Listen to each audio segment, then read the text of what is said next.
small reminder of what we did before. Of course, it's not necessary to go with it because we already did it. We got the system of equations to try to understand, model, and analyze what happens in constitutive gene expression, from the gene to the mRNA to how much protein we have, depending on the promoter strength, which will be coded here, and the RBS strength, which will be the guy responsible for this number. But what happens if we have gene expression controlled by a transcription factor? We have an inducible promoter where we can change the activity of the promoter, as was stated in the questions before, by the amount that we have of transcription factor. So, and also answering the question of binding. Binding, what we are saying that binding is when we have the promoter in the plasmid, next to the gene there, and there is a transcription factor, a protein, that goes there and sticks together to the promoter. That's the binding. They get together and they form what we call here a new species, which is the promoter bound with the transcription factor.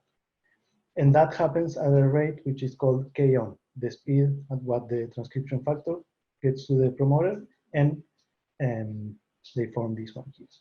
And also we have, as one of the questions I think there, the backwards reaction, which makes the promoter transcription factor element species to get separated, and they form, we get again promoter and transcription factor, the free versions, let's say, of the promoter and the transcription factor.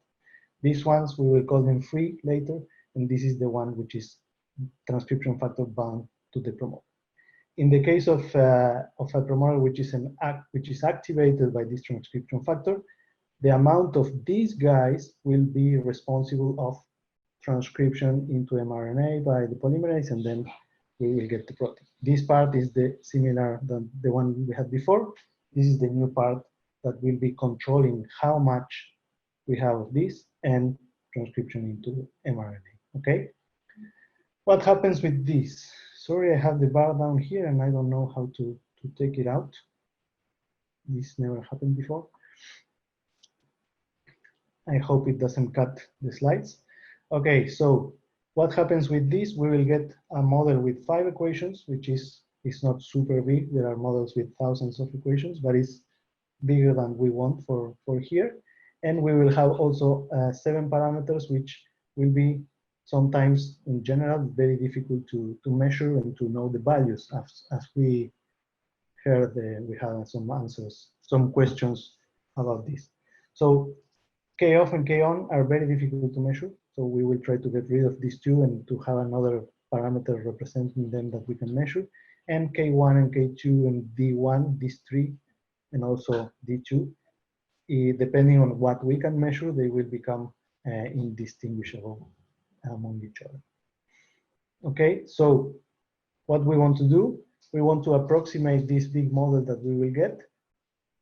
First, we will have to get this model, the equations from the reactions, but then we will like to approximate this model and reduce it to be able to relate with experimental data more easily and to handle the model more easily, okay? So again, to understand more this, in little sketches here, we have the transcription factor free over there, and the promoter, which is in the transcriptional unit, RBS gene terminator, everything here. And when the transcription factor gets close to the promoter, it binds and it gets stick together there. And this is the form that will lead to the transcription of the mRNA here and then production of the protein.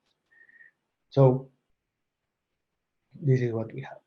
Let's try to get the reactions, sorry, the equations coming from these reactions. Let's focus first on how this guy is changing. The amount of promoter transcription factor will be increasing. That's why the plus sign here, at a rate which is proportional to the K on constant, and depending on the concentration of the reactants. Here the reactants are promoter and transcription factor, so we get this form, okay?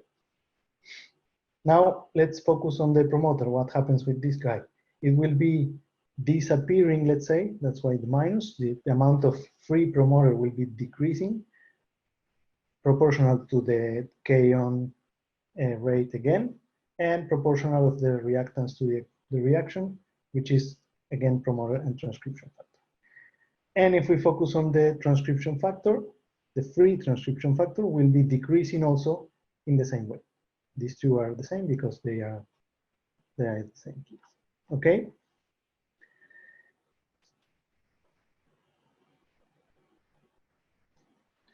Now let's focus on the reverse reaction. Here we have two reactions shown in one. So now the reverse reaction, which is this guy getting separated and forming, let's say, free promoter and free transcription factor. So the transcription factor will increase its amount, the free transcription factor, due to the rate of this reaction, K off, and the amount of promoter bound to transcription factor.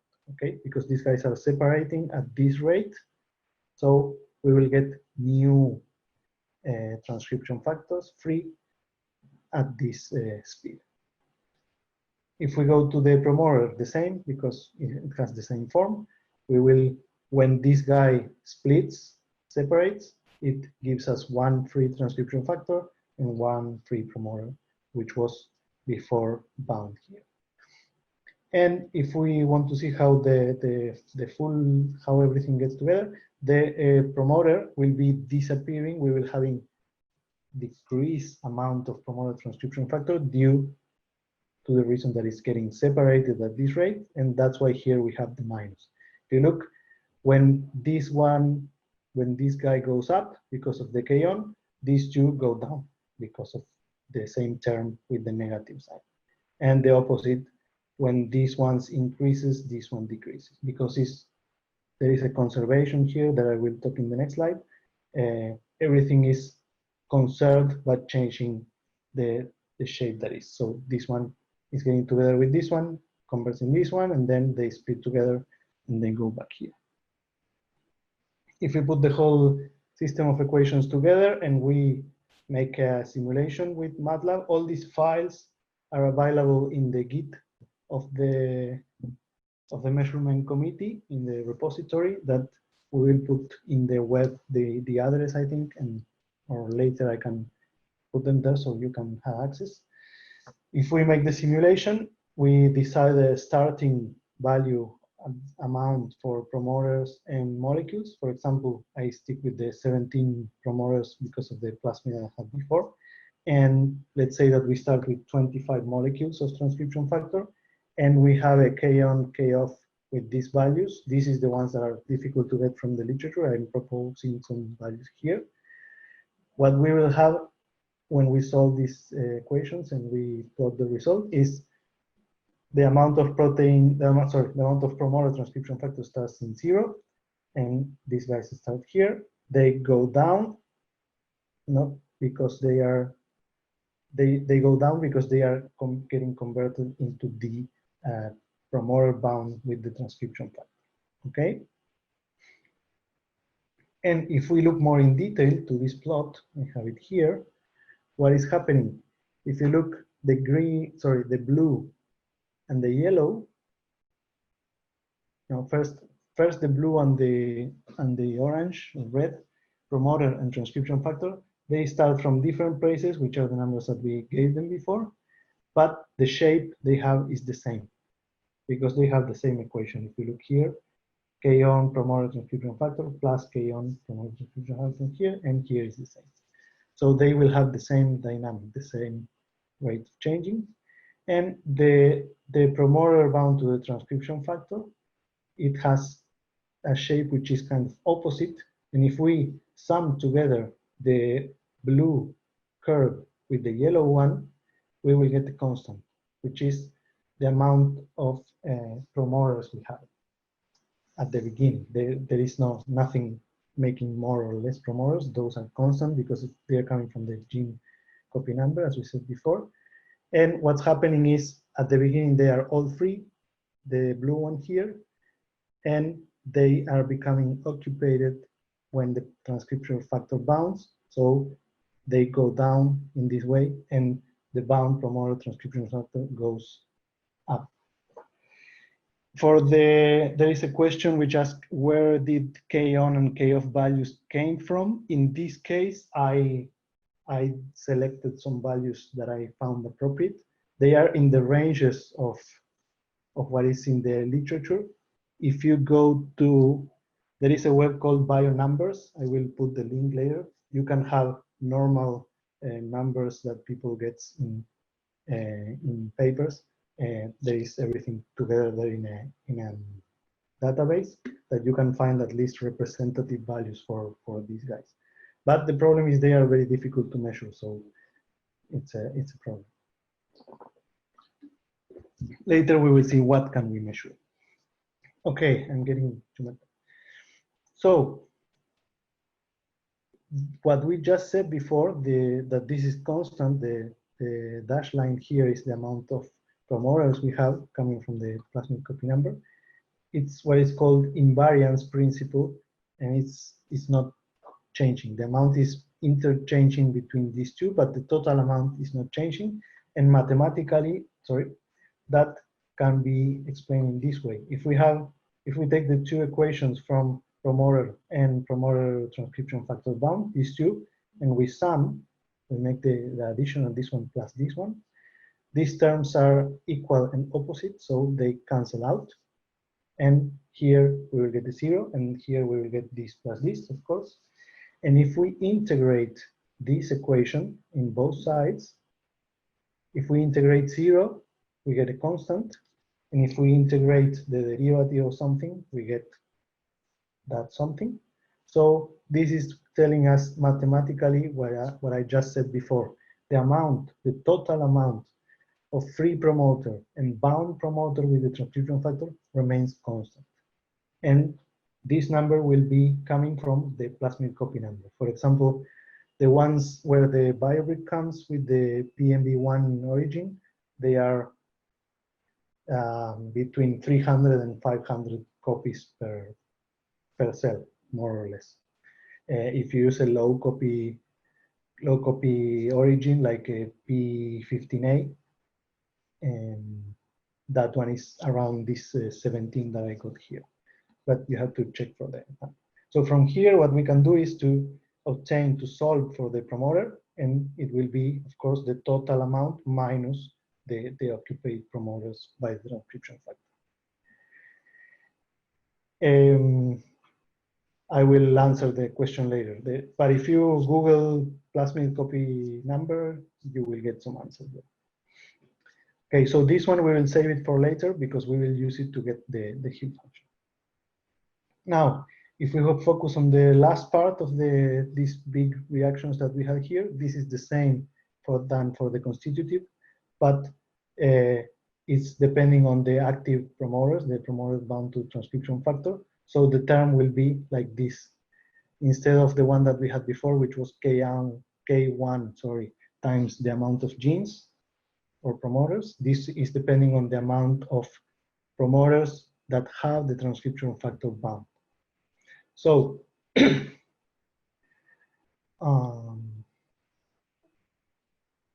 I wanted to show, this one before. Something went wrong in the slide, sorry. This one was the one that I want to show. If we make the simulation of that, the whole system, what we can see is that there is a clear difference in the time scales. The binding of the promoter, which is this process, transcription factor binding to the promoter and creating the promoter TF element here, the yellow, it happens in the range of seconds, and the production of mRNA, which is purple, and protein, which is green, it happens in the scale of minutes in this case and hours in this case. So this is really fast compared to this. And that's what I have written here. If that is really fast, we can assume that this equation is reaching the equilibrium very fast, and mathematically we can say that by setting the derivative equal to 0. And this is what is called a quasi-steady state approximation for this equation.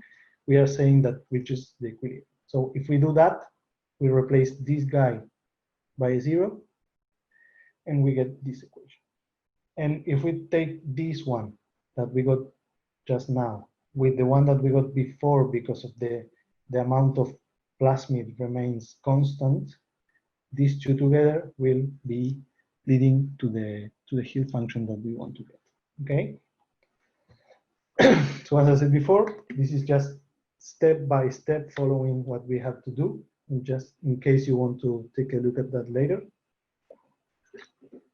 But I will go more or less quickly here.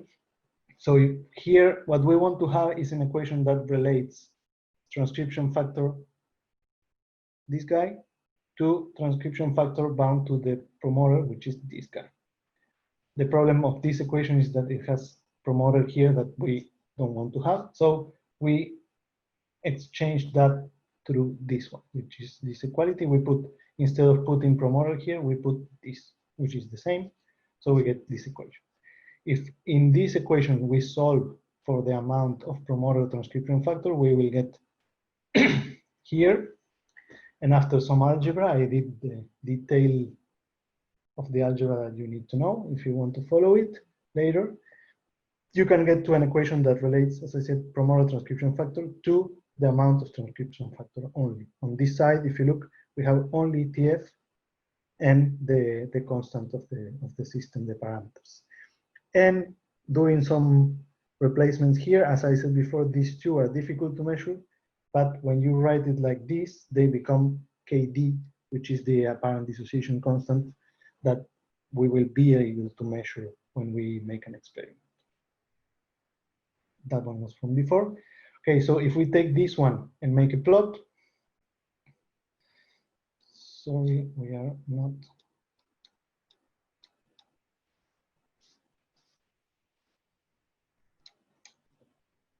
We are not seeing this here. This is the amount of transcription factor that we have. And what is telling us this curve is depending on the amount of transcription factor we have and the other parameters, which are these two, you can know how much of those transcription factor will be bound with transcription factor. How much promoters will be bound with these transcription factors depending on the amount of transcription factor. Okay, and these ones are the important ones because transcription is depending on this number, not on the transcription factor directly, but on the amount of promoter bound to transcription factor. Okay. This is just to wrap up. If we put this one that we had in the equation of the mRNA that we had from before, this replaced by this, we can get the equation, the complete equation for the mRNA. If we change the value of TF, we will change the amount of mRNA that is getting produced. And this one, the equation for the protein is the same that we had before. Protein increases depending on how much RNA you have and decreases due to the degradation dilution, okay? So we got all together the two equations of RNA and protein, and the amount of RNA that you have depends on how much transcription factor you have through the Hill equation, which is this one. But still, we have a lot of stuff here and we want to keep simplifying. What we will do, if we make the simulation again, this is the same that we had before, but I'm showing it again. To see the time scales, what happens with mRNA respect to protein. This we know also from experimental data. The mRNA is much faster than the protein, and it reaches its equilibrium value in less than half an hour, and the protein takes, in this case, more than 2 hours to reach the equilibrium. So again, what is happening here is that the mRNA is much faster than the protein. So what we will do is we will use the same trick than before, and we will make the assumption that this one reaches equilibrium fast. Down there says what I was saying now, that the time scale is in minutes, and this one is in hours. Sorry about that. And so if we do that, we say derivative of mRNA respect to time equal to 0. Here gets 0. And from here, which is the equation of the mRNA, we can solve for the mRNA and we get this one. This one is not anymore derivative, it's just an algebraic relation between mRNA and transcription factor. So we can plug this one into the protein equation, which was in this one. So if we know how much mRNA we have, we can plug here the one that we got from here. So this we put there in the place where there was RNA before, and we get this equation, which is squared here in gray, which is the equation that describes how protein will change depending on the amount of transcription factor we put. And this is the typical way of writing the Hill function. And here in the alpha parameter, we will have the copy number, the strength of the promoter, K1, the RBS strength in K2, and the one is this one here is the mRNA degradation rate, which will be also there, and D2 is the degradation of the protein. But what happened again, okay, sorry, I forgot about this one. So if we make a simulation of this equation changing the amount of transcription factor, we can get different time courses of how the protein changes depending on the amount of transcription factor we put. If we start with, if we put 0, we will get the one that we don't see here, which is no protein is produced. And if we start increasing the amount of transcription factor, in this case, I started from 0.1 molecule, it's a way of saying, to 25 molecules, and we get an increase in the amount of protein that we are producing because we are increasing the amount of transcription factor. So here you can see how you can increase the expression of the protein by changing the amount of the transcription factor, okay? But what if we are interested in making, in comparing, for example, with an experiment that we measure at the end of the experiment? We put the tubes in the shaker, we grow them for 8 hours, and then we take all out and measure the fluorescence. Again, Jake will give a webinar on how to do that later. We want to know at the end of the experiment how the fluorescence changes the amount of protein which will be represented by the fluorescence. Sorry, I took a leap there. And we want to see how that changes with the transcription factor. So we are also only interested in the end of this curve. What we can do is the same trick than before, saying that the derivative of protein is equal to 0, and that will give us the equilibrium value, these values here. And if we do that and we solve for protein, we get this equation here, which is the last one of this webinar, which is the Hill function representing how much protein we will have. If the protein is GFP, we will be able to measure it, and we will talk about later. And this will be changing depending on the amount of transcription factor we have there. Okay, so again here, sorry that you can't see it, this bar here in the middle. Here is the amount of transcription factor you have and the amount of protein that will be produced related to that amount. So for example, if you put one thing here, the value of KD, I will show a little bit later if we have a bit of time. The value of KD, what it's telling us is the place, the amount of molecules that will give us the half value of this total. So for example, if we have 3 here, the half of that will be 1.7, something like that.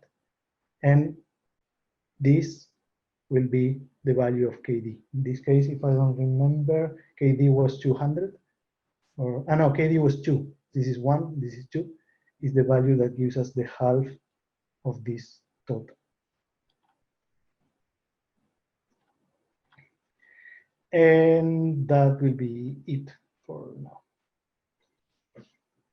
Okay, and we ran a bit more than we wanted. So let's go to the questions.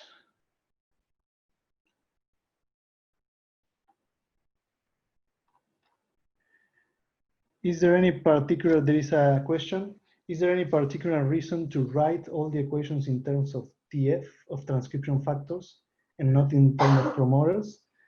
Yes, the reason is the amount of promoters will be, in general, depending on the transcription factor, sorry, on the plasmid that you are putting this transcriptional unit in, the type of origin of replication, and will be constant. The cell will take care to make that constant.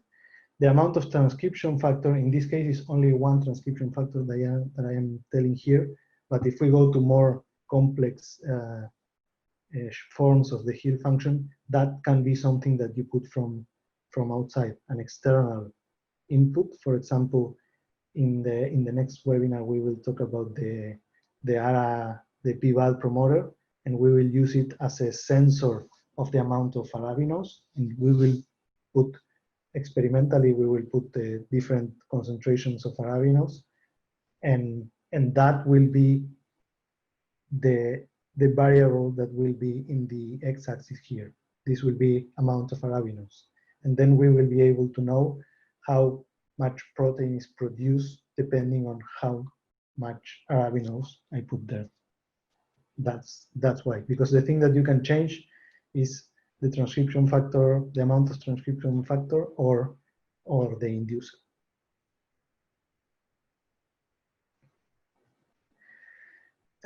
Yes, there is a question that says if we have enough, or if we add enough inducers in the medium, can we assume that our inducible promoter works as a constitutive?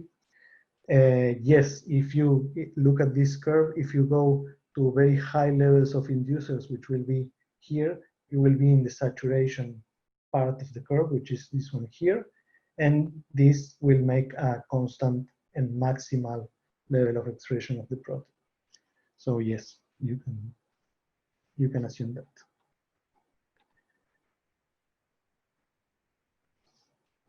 There is another question from Caius.